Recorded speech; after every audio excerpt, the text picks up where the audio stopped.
J'ai effectué le tour du plateau de Rotor en plein cœur de l'hiver, début janvier. Il s'agit de ma deuxième randonnée hivernale, mais bien de la première avec un traîneau que l'on dénomme Pulka. 3 jours et demi et 3 nuits réfrigérantes, dont une à -20 degrés, paysage sublimé par la neige, c'est ce que nous allons découvrir ensemble. Le plateau de Rotor se situe dans le département de l'Ain, au sud du massif jurassien. Il décrit un 8 d'une quarantaine de kilomètres avec un dénivelé relativement faible. Pour ma part, j'ai fait le choix de me lancer depuis le col de Cuvéry en démarrant plein nord. Première impression, ça y est, la Pulka ça avance. Même si ça glisse bien, elle présente un peu plus de résistance que je l'avais imaginé et surtout le mouvement est saccadé. Ça fait tac tac tac. Il va falloir que je m'y habitue.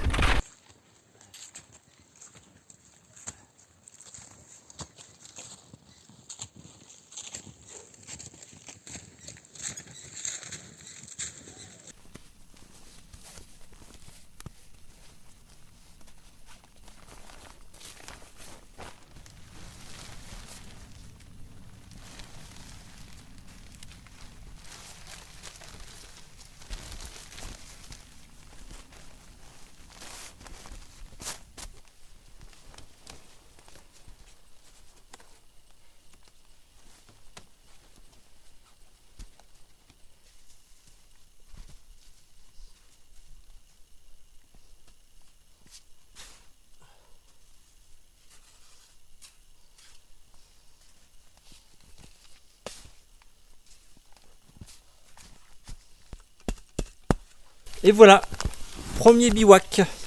J'ai mis en route mon réchaud à essence, première utilisation, première expérience. Ça marche plutôt bien avec la fonte de la neige pour faire de l'eau.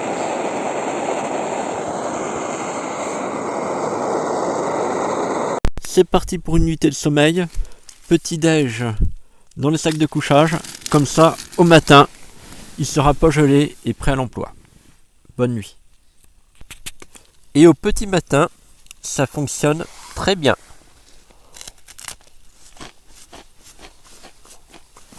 Mon bric-et-bic ne voulait pas marcher ce matin, j'ai laissé 5 minutes dans la poche et c'était réglé. Rangement effectué, fermeture imminente de la Pulka. Après le rangement, la Pulka fermée.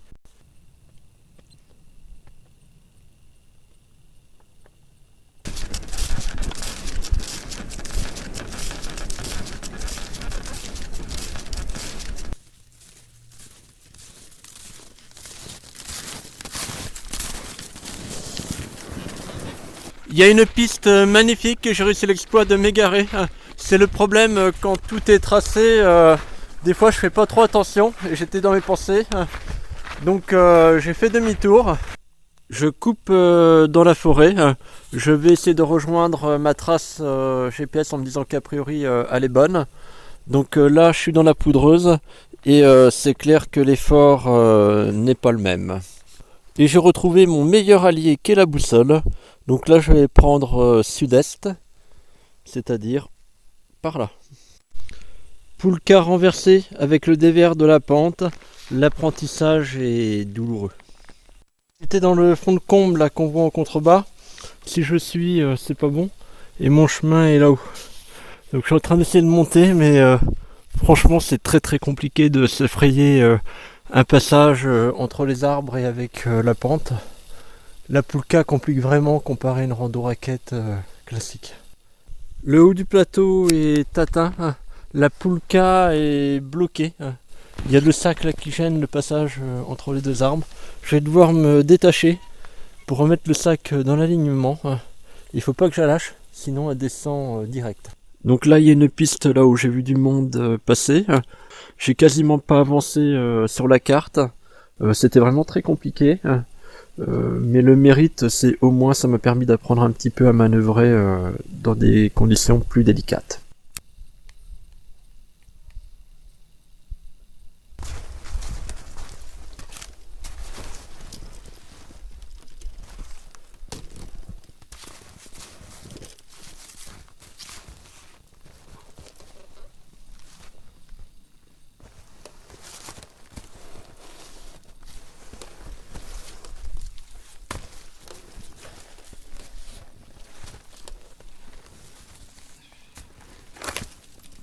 La suite du parcours est vraiment intéressante. Il y a des petits sentiers à raquettes comme celui-ci, voire même des fois du hors-sentier.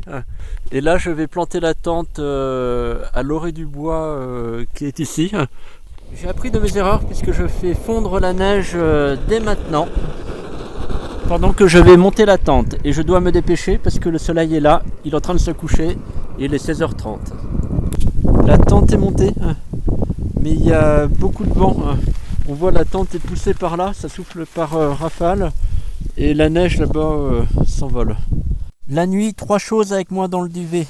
Le petit déjeuner, ça on l'avait déjà vu pour pas qu'il gèle. Là, mes appareils électroniques pour la même raison. Et là, ma bouteille à lait, c'est pour faire pipi directement dans le duvet sans avoir à sortir. Et je la laisse après dans le duvet parce que sinon, bien entendu, ça gèle et je peux pas la vider. Du vent, beaucoup de vent. Et quand c'est un vent à moins 10 ou je sais pas, voire peut-être moins, ou à peu près moins 10, et bien il fait très froid.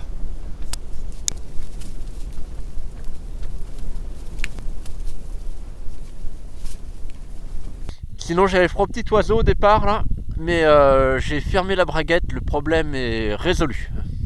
C'est parti.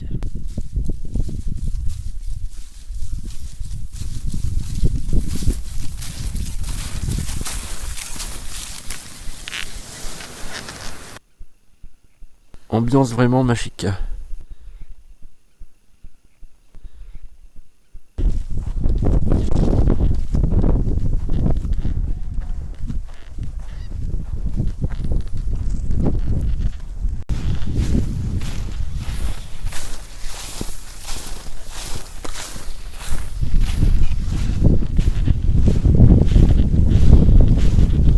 Et là je me rapproche des plants d'automne et je vais couper parce que j'ai vu un couple qui m'a dit qu'il y a beaucoup de monde, donc je vais éviter.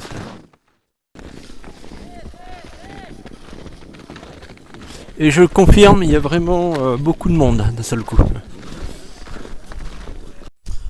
Du thon limite mangeable, ou plutôt découpable, parce que je l'ai, j'aurais dû le mettre dans ma poche 1 heure avant de le manger, pour qu'il dégèle. Une fois passé la crête de Beauregard, la foule s'est dissipée.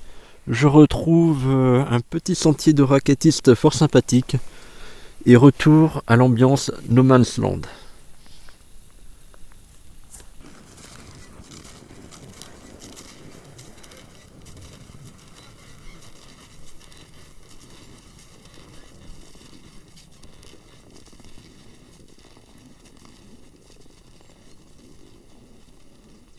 Ça y est, le bivouac est monté.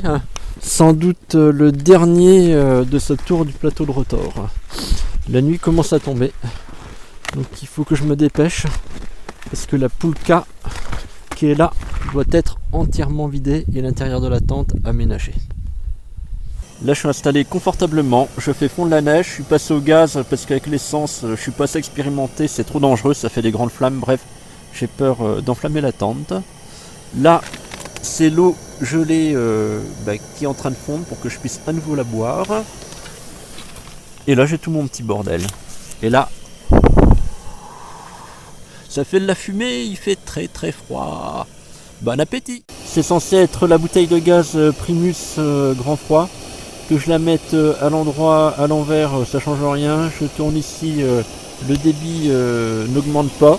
Je crois que je suis en train d'atteindre les limites. Réveil au matin après une nuit bien froide.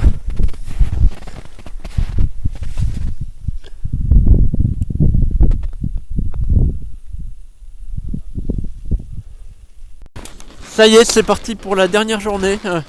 Et hier soir, j'ai vécu un truc vraiment hyper flippant. Je me suis senti mais pas bien du tout. Le cœur avec un rythme cardiaque accéléré comme si je faisais un sprint. Et d'un seul coup, j'ai compris que j'avais des fourmis dans les jambes. Donc je me suis dépêché, je me suis mis au chaud dans mon duvet. Et en passant un collant, j'ai compris que mes jambes étaient toutes froides, elles étaient glacées. Donc au fait, je me couvre bien le haut, j'avais plein de couches. Et j'ai oublié de me couvrir les jambes. D'ailleurs, je savais pas qu'on pouvait avoir froid aux jambes.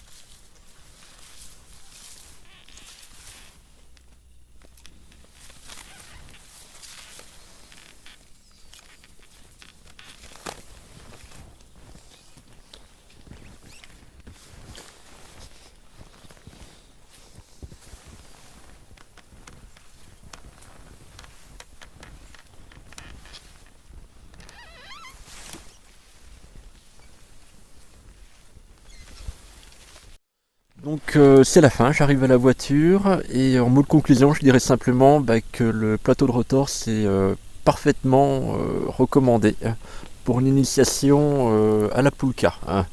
Donc j'espère que ce petit film de ma micro-aventure vous aura plu.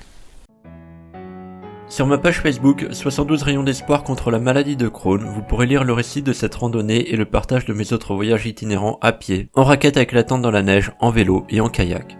Vous y trouverez également un lien vers une page de collecte au profit de l'association François Aupetit, reconnue d'utilité publique dans la lutte contre les maladies inflammatoires chroniques de l'intestin. À bientôt pour de nouvelles aventures.